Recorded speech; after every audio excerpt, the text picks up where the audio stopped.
Hi, welcome back to Shared TV, where I will be recapping The Real Housewives of Orange County, Season 19, Episode 8. There's so much. Everyone's lying. This episode to me was just exhausting to say the least, but also changed my opinion on a lot of things and a lot of people. So let's jump into it. But first, disclaimer. I do not know these people. I am basing my opinions on an edited show. Everything I say is, of course, alleged. If you like my videos, make sure that you like and subscribe so that you don't miss one. But let's get started. So we start out this episode, which is kind of like a montage of everyone, and then we pause at Shannon and her dad, who is turning 96 years old. And to be honest, he looks great for his age and just seems to be like so full of life and still like able to get around and have fun. And I love that for him, and I love that for Shannon as well. So I just thought it was a cutesy scene. And then a Marilyn Monroe impersonator comes and sings him happy birthday and kisses him on the cheek. And it was just a sweet moment. So I'm glad we started off the episode like that, because that's probably like the only sweet moment that we are going to get here. So we quickly dive into things with Gretchen and Gina meeting up with Kiki Monique. And I guess Gina wanted to go to be a witness or supportive or whatever have you. Fine. Gina always has to insert herself in the situation when it comes to Katie. And I think it's quite strange because this thing has nothing to do with her, but whatever. So Kiki Monique shows up. And honestly, I'm not a fan of this merge with bloggers that talk about the housewives or report on the housewives, like merge with the actual housewives. It kind of is just like you're giving them what they want. And we already know that Katie is lying, but also like so is Gretchen and everyone else. And we'll get to that when they take this like lie detector test at the end of this episode.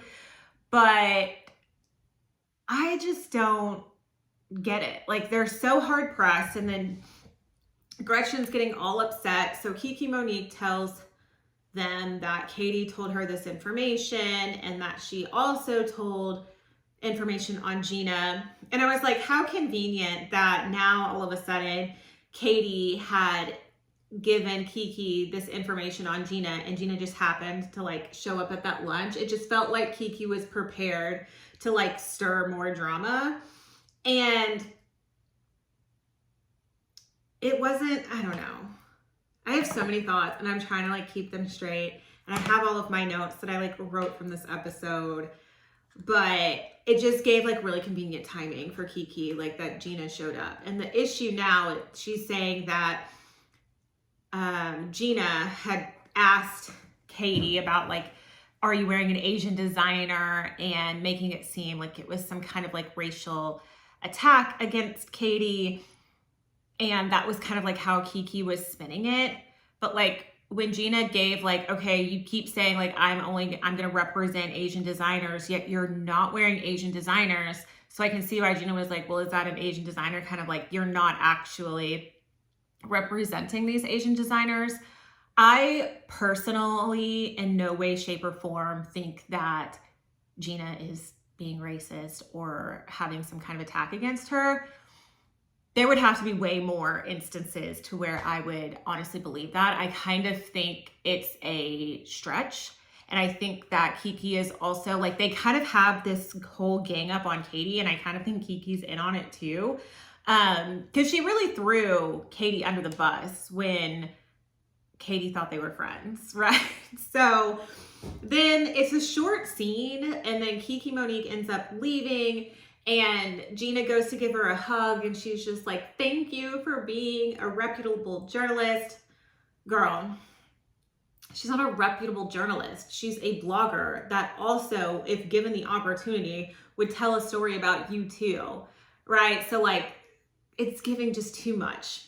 As soon as Kiki leaves, Gretchen breaks down, freaking out, crying over this whole situation that I still believe she started. There's no lie detector test that can convince me because we literally saw her saying it on film. But she breaks down crying. And side note, when Gretchen came back, like I think it was in episode 1 or episode 2, she was talking about how she's back and she hasn't had any work done to her face. Meanwhile, she's having like a full breakdown cry and her face is like not even moving. I'm like, okay, maybe you didn't get plastic surgery, but like you definitely have like Botox or fillers, which to me is still considered having work done like to your face. And that's totally fine, but you didn't have to come on and be like, I've had no work done. Meanwhile, you're boohoo crying and your face isn't even moving. I have nothing against Botox fillers. I don't even have anything against plastic surgery. I poke my face all day long, but you don't have to like intentionally go out of your way to pretend like you haven't done anything to your face that is like frozen in like 2012. Because like that's what her vibe is giving. We'll get there though. So anyway, we end that scene with Gretchen boohooing and we flip over to Heather. So Heather is spending some time with her family and we've come to find out that not only does Heather own the penthouse in this building, she also owns another apartment in the building as well. So they do a lot of their like family time in the apartment and her kids' rooms are in that apartment. And then she claims that the penthouse is for her and Terry to like, you know what? And it's supposed to be like their space. I don't know what it is. And this is just my own personal opinion, but you cannot convince me that Terry and Heather are just like knocking each other down any given chance that they get. They kind of give that relationship where it's like they've been together for so long. At this point, it's just like a marriage for convenience and almost seems like a business arrangement.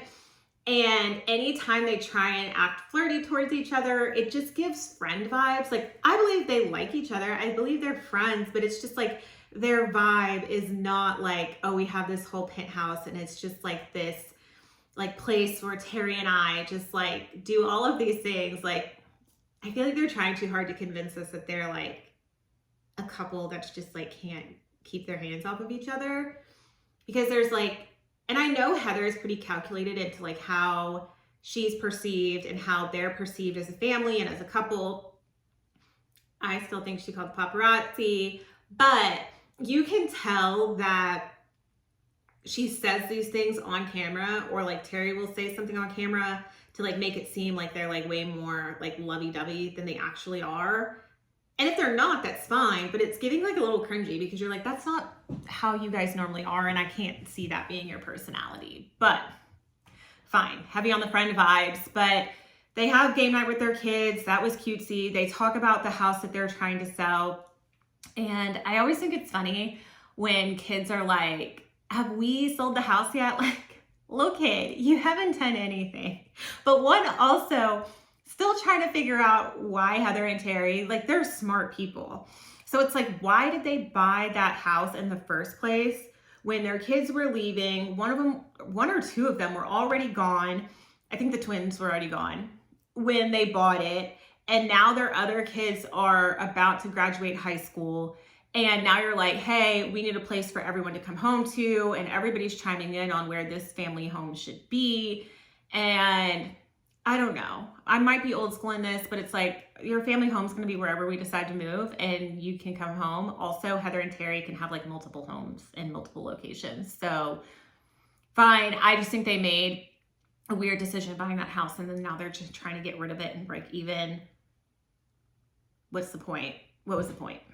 So whatever they want to do, they can do. They clearly have the money to do it. They're like the wealthiest on the show, and that's why she should probably go to Beverly Hills. Now we flash to Emily, and this is where we're going to spend, I think, almost the rest of the episode is at Emily's Persian New Year party. Emily, crimped hair is not for you.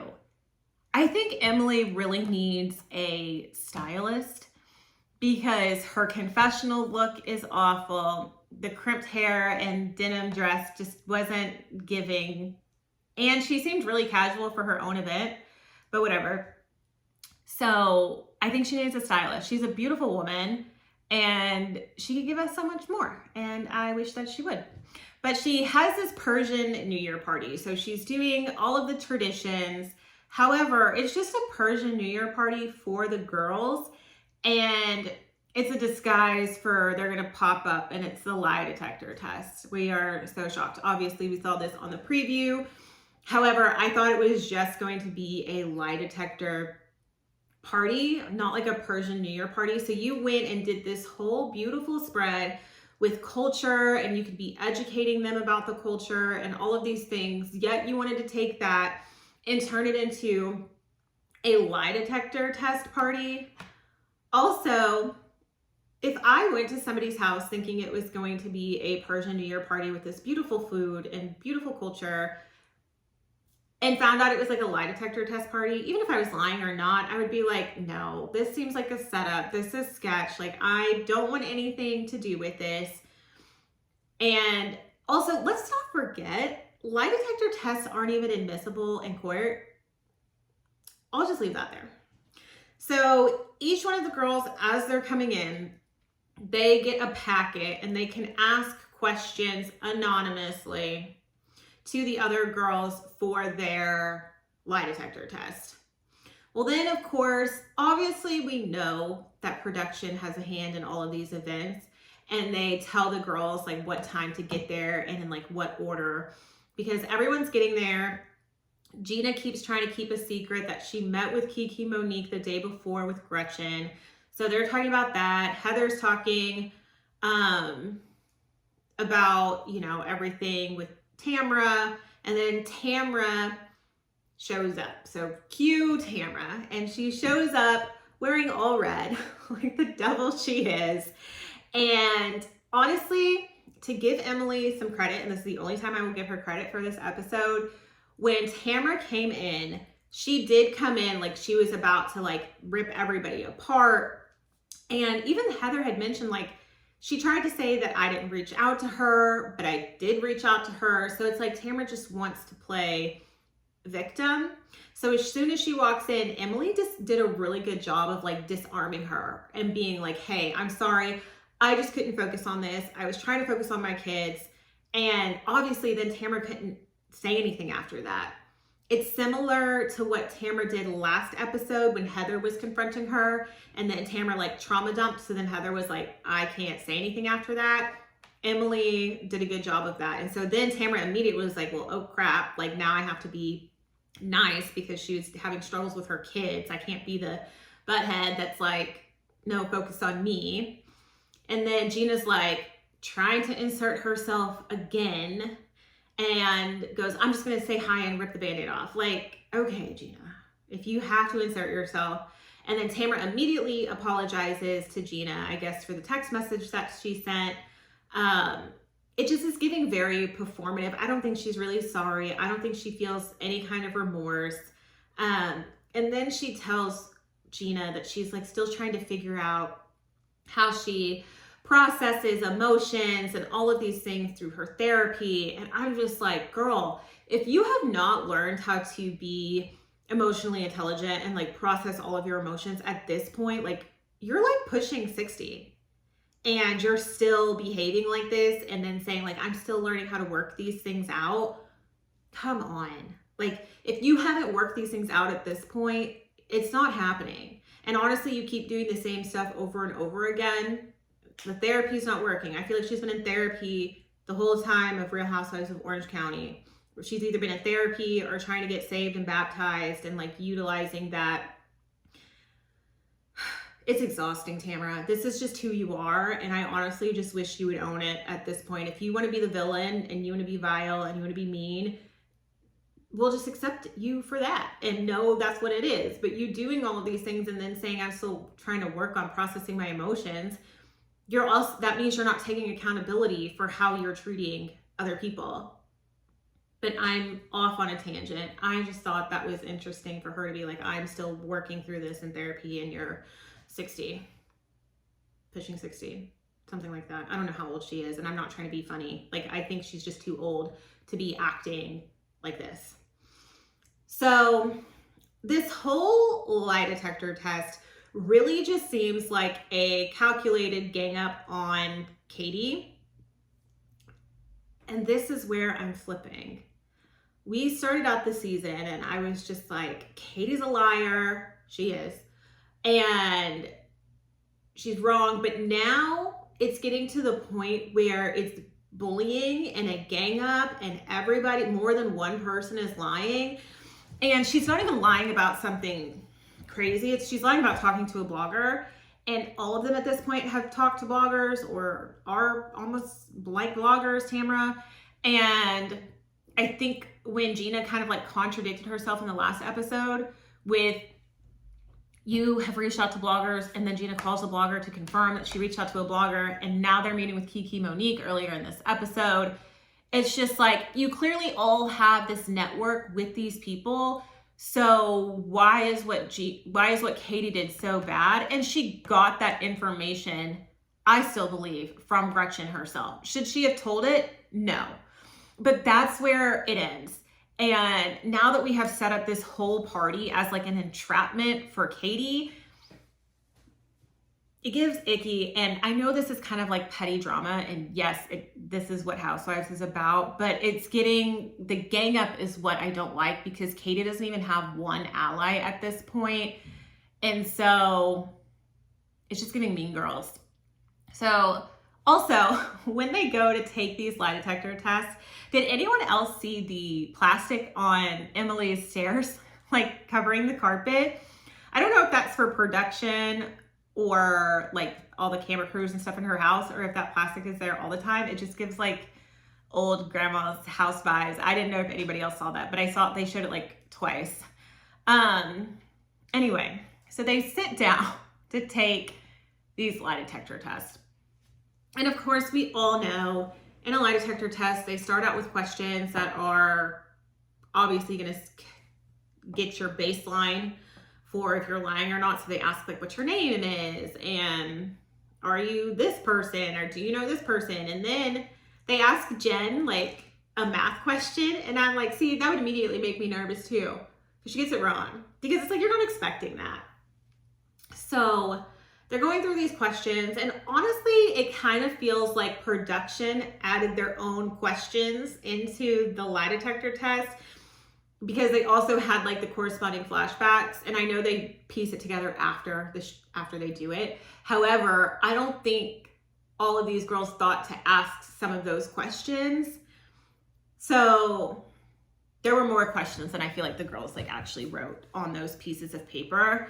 And can we please, for the love of everything that we have, stop talking about Travis and his manhood? Like, can we please stop? It's not funny anymore. It's kind of gross, and it's a little embarrassing that this keeps getting brought up. So we go through all of the questions. Everybody takes turns. They do preface the lie detector test by saying, like, if you're uncomfortable, you don't have to take it. But that's such a bad position to put anybody in, because then it's like whoever doesn't take it, they're going to gang up on it, be like, see, we know you're lying. But honestly, I probably wouldn't have taken it either, because this seems sketchy. And the people who were doing the lie detector test are like celebrity lie detector test people. Like, I can't take them seriously. One, we've seen them before on like other shows where they have like lie detector tests. I think like Marriage Boot Camp and stuff like that, right? And I could be wrong if I get the show wrong, but I used to watch all of those shows, and like these are like the same people. So I don't trust them. And there's other reasons why I don't trust them as well. And we'll get to that, because I'm about to go through everyone's lie detector test results. So we start with Emily, of course, the belle of the ball. So when God asked the question, do you think you're a better lawyer than Shane? And she admitted to it. She was like, yes, and that was true.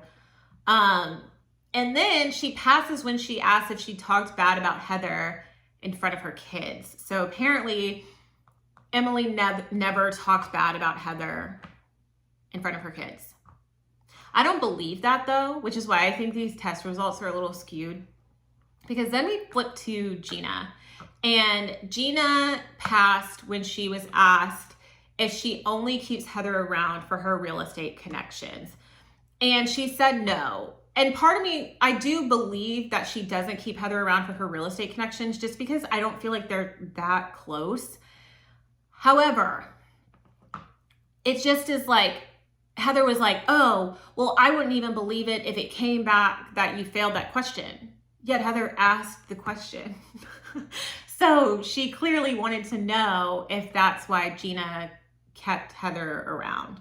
But I'm like, y'all are on a show together. That's why you're around each other. Anyway, so we cut to Tamra. Tamra admits to reaching out to Slade's ex. So she admitted that. She passed when asked about a friendship with Shannon. So she does in fact want to have a friendship with Shannon. And then she was asked about whether or not she was told she was on the spectrum, and she failed that question. So she was never told that she was on the spectrum. I think that's something that she just heard her therapist say, like, you might need to look into being on the spectrum, and she just took it and ran with it. So in some ways, I think some of these questions are true. And then some of them, I just feel like there's no way. And we'll get to that when we get to Gretchen. Jen passed when she was asked about befriending Tamra for ulterior motives. So she was not friends with Tamra to be like Tamra or to get her connections or whatever. She also passed when she was asked if she trusts Katie. So Jen does trust Katie, but I feel like Jen is just a very trusting person in general. Jen trusts everyone. And then she failed when she was asked about if she had any reservations with marrying Ryan. And I think that Jen wants to marry Ryan. I do. And I can see why she passed that, because she just has a lot of fears, which is marrying in general. I think if they asked her that question about marrying anybody, it would have been the same thing. But she could have just said, like, I still have reservations just anyway. So that way she could have passed that question. But that's the only one that she allegedly failed. And then Shannon did make out with multiple men in Newport. She did pass when asked if she wanted a relationship or a friendship with Tamra. And then Tamra was like, well, I've been nothing but good to her. Tamra, we literally have on film, season after season, of you trashing Shannon, especially last season. And then you befriended the girl who got with her ex. Like, come on, Tamra.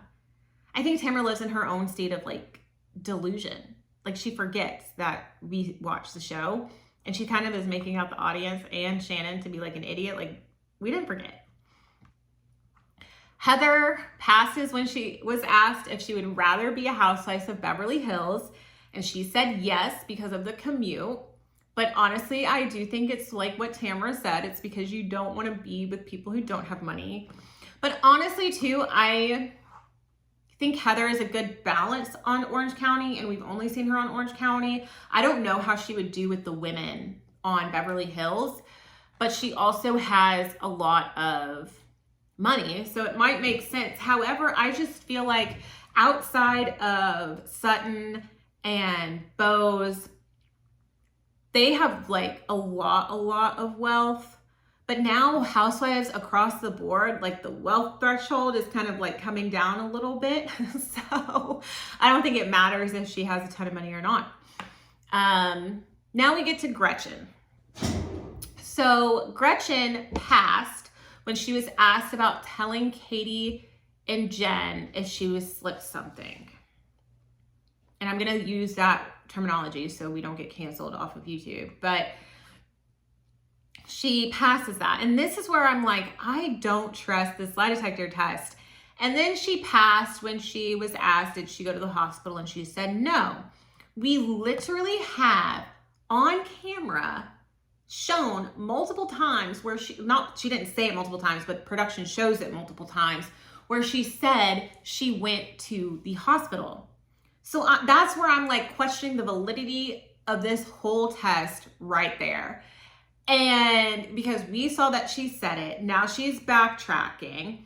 And then, of course, she passed when she said she didn't plant stories in the media about Tamara. But now she's backtracking. And then I'm like, if you believe your own lies, will it pop up on a lie detector test? Right? Like, you know how sometimes if you tell yourself something so many times, like, I feel like people start to believe, like you start to believe your own lies and your own delusion. So if she believes her own delusion, will it detect on a lie detector test? So that alone, that one question alone had me questioning the validity of everyone's test because we saw her say it. So I don't know how that could have gone to where she passed that question. And then they save Katie for last, obviously, which is why I also feel like this was a setup and a gang up on her, and she fails. So Katie fails miserably. So she failed on telling Kiki about Gretchen, but we knew that, like we knew that she was lying. And then she failed on playing the recording for Alexis. I mean, in all fairness, we've all been petty, right? Like if I have a recording of somebody like tweaking out on production or staff or whoever, like, yeah, I'm probably going to go show my friend, right? Like, and be like, oh my gosh, girl, like check this out. And that's what I feel like happened. And I also like her recording, she shouldn't have done that, but we already knew that she did it. We knew she was lying. And I wish that Katie would have just been like, yeah, I did it and owned it, because it's kind of playing worse for her and trying to make everybody else look good, even though other people are lying. Because I still believe Jen is lying. I also believe Gretchen is lying. So there's that. And then she failed on, did she repeat the rumor about the naked wasted incident? 17 years ago. We're doing a lie detector test over something that happened 17 years ago. And Katie wasn't even on the season. And neither was like half this cast. So anyway, she fails and she of course looks shocked. But at this point, like, Katie, stop pretending that you didn't lie. Like, you told this blogger, but you also got the information from Gretchen. And honestly, I felt like the polygraph reader was being very unprofessional and pretty petty when she was like, Katie did the worst, she did horrible, right? Like, she didn't really have any commentary on like anybody else's, but yet when it came to Katie, she all of a sudden had this commentary. I was kind of side-eyeing her, like, girl, you did the test, read the results and leave the room, because now you're displaying this unprofessionalism and you kind of feel like, it feels like you are in on the Katie gang up too. Like, you were told that like she needs to fail this test. Also, I thought it was pretty funny when Emily's daughter peeked in the room, like she got home from school or something. And they're just all in here screaming at each other.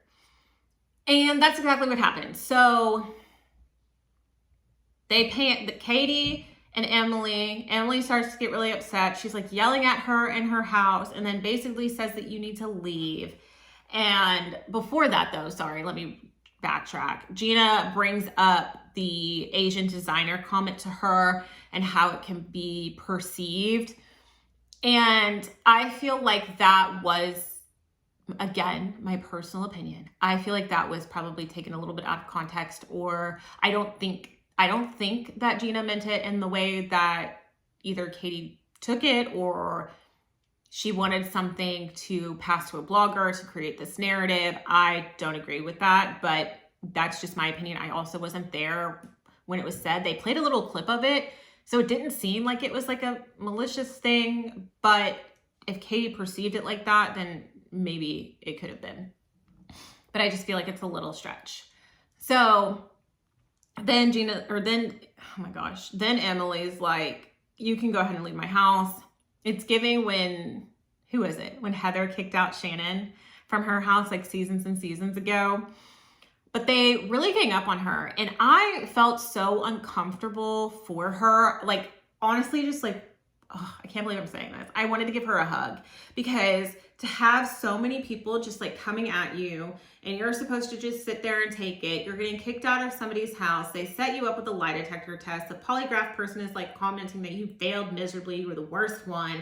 That is a lot on anyone, and I just did not think that that was fair. And then Katie goes outside to leave or wait for her car or whatever, and she's talking to production like, I didn't lie, and obviously they can't really say anything. They're just standing there. But I just felt like this was a setup and production knew. And so that's where it gets to be like, my mind is not necessarily changing on Katie, but two things can be true. She's a liar. She lied. That's evident. But also you can feel bad for her in this situation where everyone's coming at her and basically bullying her to the point where it's like, why? Like, literally, why? I think the root of this is we are bringing something that happened 17 years ago to a cast that wasn't even there 17 years ago, except for like Tamara and Heather, maybe Heather. And now this started from Gretchen. Gretchen was the one who, I believe, told these people. Then she was trying to backtrack because Katie went to the blogger and shouldn't have gone to the blogger. So now it's out there, and now Gretchen is trying to backtrack, and too many other people are getting involved. And now everybody has this vendetta towards Katie, even though they didn't do anything to them. And here we are, and we're bullying, and it's high school, and it's getting to be too much. And at the end of this, of course, it's a to be continued, because Emily gets out from her confessional and she's just like, this might be the last time you see me. Like, this is just basically saying like, this is just too much. And I agree with her. In that moment, I kind of like, the heart part of me, outside of this like being a reality show that we watch for fun and for drama, I felt for her in that moment. And I might change my mind later, but this episode at that time, I felt a little bad for her.